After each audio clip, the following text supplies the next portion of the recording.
Adijo. Lahko začnemo. Lepo zdrav sem. Najprej glede posveta na Brdu. Mislim, da so že kolegi do neke mere omenili. Predvsem je šlo za to, da ocenimo trenutno stanje z vseh vidikov in tudi opredelimo se do interpelacije, ki je pred nami znotraj koalicije.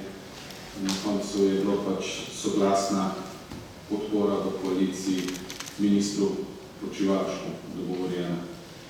Ocenili smo tudi situacijo za naprej, pogledali nekatere makroekonomske kazalce in se dogovorili, da naslednji teden se intenzivno začne tudi priprava tretjega paketa, ki je zdaj s tem zamikom te seje na četrtek malček zamaknen in v naslednjem tednu bo sestanek koalicije tudi na temo tretjega paketa, ki je namenjen pač podpori gospodarstva, predvsem pa tistim kritičnim panogam, kot je turizem v tem trenutku.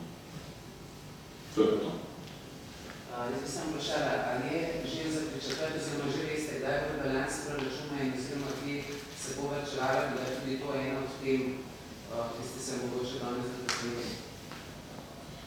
Ni bilo nič govora zaenkrat še o varčevanjih, ker tudi, kot sem rekel, ti makroekonomski okviri, ki jih narekuje tudi Evropska unija in banke, še niso dorečeni, zato tudi ni govora še v tem trenutku o nobenih varčevanjih. Vsi se zavedamo, da neka recesija bo nastopila, vendar je zdaj še prezgodaj govoriti o konkretnih številkah, zato tudi nismo nič govorili še zaenkrat o rebalansu. Ko bodo pa ti okviri podatki bolj jasni, se bo pa seveda tudi rebalans pripravil. Gospod Krivec, zakaj zunanji minister gospod Anže Logar znova piše Evropskemu komisarju tokrat za pravosodje? Gre nekako za temo, ki sodi pod drugo ministrstvo, nekako predstavlja stališča, ki so stališča vaše stranke SDS in jih druge stranke koalicije ne nujno delijo, pravzaprav jih je to pisanje zelo razburilo. Zdi se, da gre spet za neko solo akcijo največje vladne stranke. No, jaz mislim, da boste to gospoda Anžeta vprašali, mislim, da je vedno dostopen in da rad odgovarja, tako da se bo se pred njemu pozanimali. Glede razburjenja pa moram reči, da nisem bil nič obveščen, nas je cela koalicija bila na Brdu, pa nihče o tem ni nič omenil, tako da to informacijo možete pridobiti pri ministru. Jaz bi povprašala glede dogajanja v parlamentu na zadnjih sejah. Vidimo, da se proceduralni zapleti kar vrstijo po nekaj ur na vsaki seji. Kako gledate na to, mogoče kot poskus blokade opozicije za delo v parlamentu, nazadnje tudi mogoče ne vaš komentar na proteste? Skratka, gospod Židan je prej tudi pozval kot neki tehnični vladi, pa da se vsi skupaj usedete. Skratka.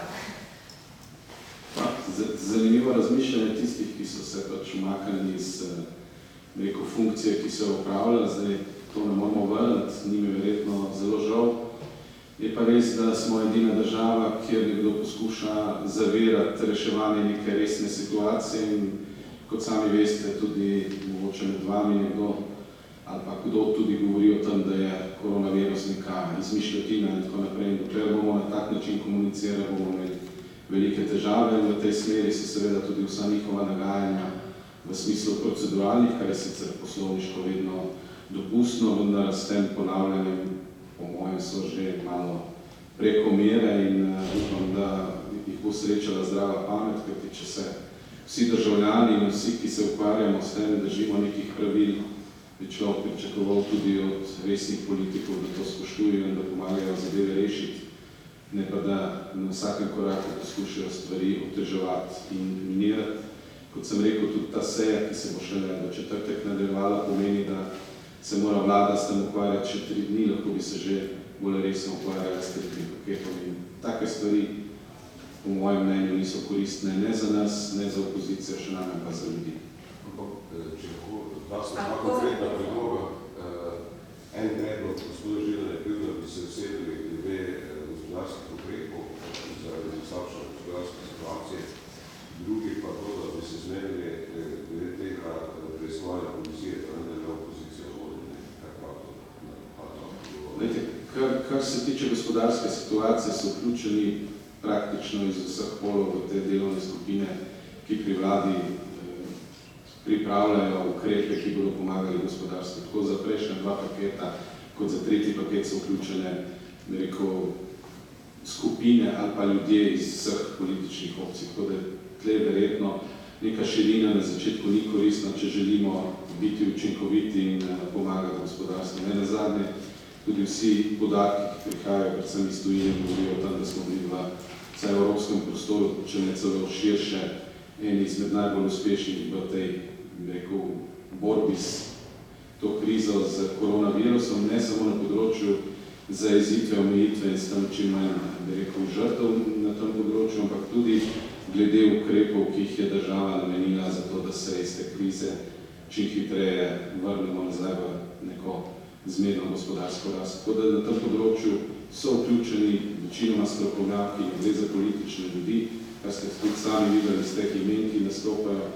Tako da ne vem, zakaj bi se zdaj v neki taki ad hoc skupini na političnem nivoju usklajevali o nekih ukrepih, za katere bo gospodarstvo seveda hvaležno, vendar je prav, da jih pripravijo vse v osnovi tisti, ki v gospodarstvu funkcionirajo in ki vejo, kaj rabijo za to, da bo to uspešno. Pa mi kot politiki, mi bomo v naslednji fazi pač morali to procesno spraviti skozi državni zbor.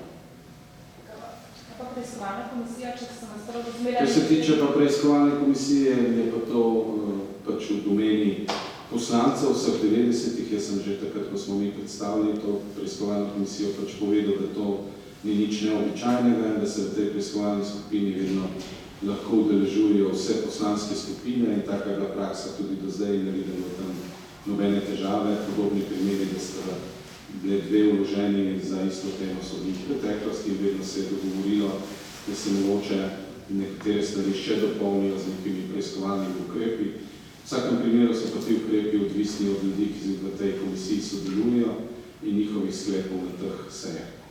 2 pa ne more biti, zapravičujem, če sem vas prav razumela na televiziji, da nekaj meri 2 ne more biti preiskovalnih. Po dosedanji pravni praksi in tudi po vsej zakonodaji 2 enakih preiskovalnih komisij ne more biti.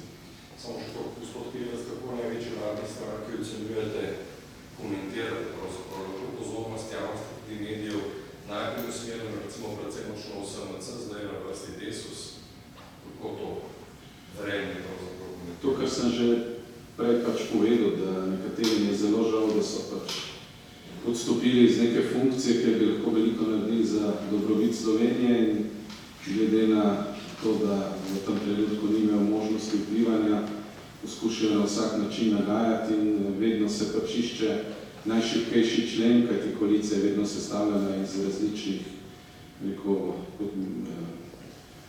političnih skupin in najlažje se je pač lotiti tistega, za katerega nekdo ocenjuje, da je najšibkejši. Moram reči, da je bilo danes na brdo enotno mnenje, da gremo naprej in da poskušamo čim več dobrega storiti, zato da Slovenija iz tega izide maksimalno možno, kakor se da.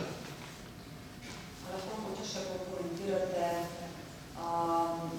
izjave oziroma tvite teh kolegov oziroma strankarskih kolegov in ministrov, gospoda Črnača pa gospoda Hojsa, glede policista, ki je in pač tudi glede sindikata podpira nezakonito zbiranje in podobno. In da je vidim palec sodelovanja s protestniki. Po tvitih se ne želi izjasnevati, vsak ima pravico, tako kot vi, da tvitate, da dajete neke izjave, so to uradne, ne je vaša ocena. Jaz pa o tvitih drugih ljudi ne komentiram, to je njihova pristojnost, oni odgovarjajo za svoje izjave, jaz pa nobenih tvitov ne bom komentiral, tudi v nadaljnje. Kaj pa mogoče zadnji očitki gospoda Galeta naj bi šli v smeri, da naj bi bil posel z GL Planetom SDS-ov posel? Dajte, to morate Galeta vprašati, pa ne vem, da kakšen dokument, na osnovi tega se bomo pač pogovarjali. Jaz upam, da bojo tako preiskovalne komisije, kot tudi vsi drugi organi na osnovi dokumentov sprejeli dejstva in na osnovi teh dejstev se bomo v nadaljevanju pogovarjali. Tako iz konteksta neke izjave pač je težko komentirati, nima smisla. Ok, hvala. Še bo? Hvala. Hvala.